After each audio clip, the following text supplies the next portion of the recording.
সেই জায়গাতে জনাব তারেক রহমান সাহেব গেলেন, তার স্ত্রী গেলেন, তার সন্তান গেলেন, এখন সপরিবারে গেলেন। এখন জামাতের আমির তার স্ত্রীর কাছে কিভাবে মুখ দেখাবে বলেন তো? শুধু খারাপ হবে না, অতীতের সবগুলোর সাথে বেশি খারাপ হবে। 24-এর নির্বাচনেরটা এত খারাপ হয়েছে যেটা 18-র যারা নির্বাচনে কুশীলব ছিল তারা কল্পনাই করতে পারেনি যে 24-এ এত খারাপ হবে। আবার 18 সনে সব খারাপের সংজ্ঞা পার করে ফেলেছে। রাইট। আবার 18 সনে নির্বাচনটা এত খারাপ হয়েছে, 2014 সনে যারা নির্বাচনে খারাপ কাজ করেছে তারা কল্পনাই করতে পারেনি যে এরকম একটা খারাপ নির্বাচন 18 সনে হতে পারে। 86 সনে এরশাদ, মানে উনি তো খারাপ নির্বাচন করেছেন 86-88 সনে।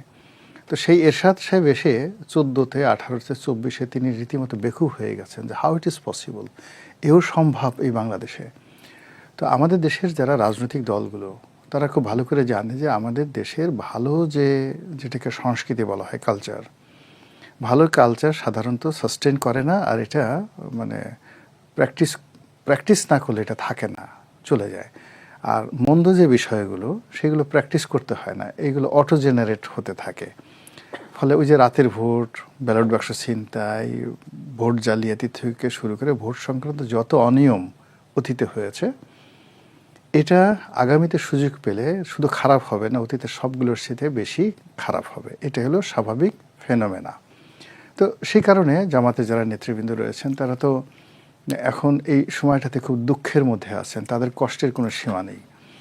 আপনি যদি একবার কাউকে কোলে তুলেন, তারপর আবার কোল থেকে নামিয়ে দেন, একজন লোকের সামনে আপনি পোলাও কুরমা দিলেন, একটু পরে আবার তার সামনে থেকে পোলাও কুরমা নিয়ে সামনে কতগুলো গোবর দিয়ে দিলেন যে তুমি গোবর খাও, তখন ওই লোকের জন্য আসলে মৃত্যু, সে মনে করে আল্লাহ এই ঘটনা ঘটার আগে যদি আমার জীবনে মৃত্যু হতো তাহলে ভালো হতো। তো গত 17 মাস যাবৎ যখন জামাতের লোকজন যমুনাতে যেতেন, ওখানে সানাই বাজত, নহবত বাজত, ওখানের কোকিলরা গান গাইতো, বাগানের যত গোলাপ সেগুলো সব ফুটত, অধীর আগ্রহে সেই যমুনার সবাই আহলান ওয়া সাহালান, আসুন আসুন হুজুর আসুন, এভাবে জামাতের লোকদেরকে পাত্তা দেওয়া হতো। তো সেই জায়গাতে জনাব তারেক রহমান সাহেব গেলেন, তার স্ত্রী গেলেন, তার সন্তান গেলেন, এখন সপরিবারে গেলেন। এখন জামাতের আমির তার স্ত্রীর কাছে কিভাবে মুখ দেখাবে বলেন তো? যে তুমি 17 মাস এত সার্ভিস দিলা, এত কিছু করলা, তো তুমি এতবার গিয়ে সেই যমুনাতে গিয়ে এত ভালো ভালো খাবার খেলে, হ্যাঁ, অত সুন্দর করে একজন, মানে যে কোনো রাজদরবারে যাওয়ার মধ্যে একটা আলাদা একটা আর্ট আছে।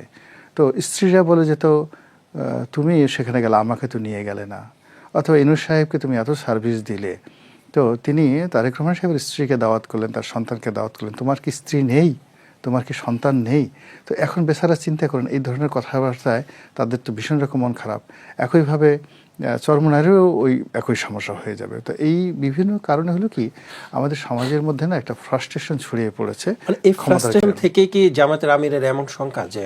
না, ফ্রাস্ট্রেশন থেকে নয়, ফ্রাস্ট্রেশন তিনি তার অভিজ্ঞতা থেকে এই কথাটা বলেছেন।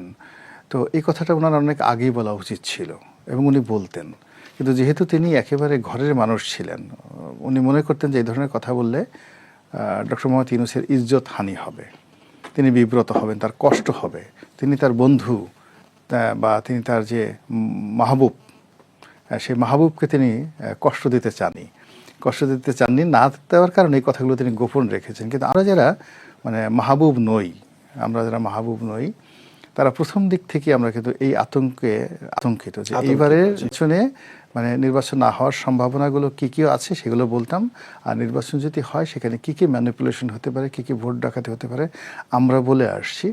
ফলে জামাতের আমিরের মুখ থেকে, তার পবিত্র জবান থেকে এই প্রথম আমাদের মতো দুর্মুখ যারা, তাদের একটা বক্তব্য তার মুখে শোভা পেল, এজন্য তাকে আমরা স্বাগত জানাচ্ছি, আহলান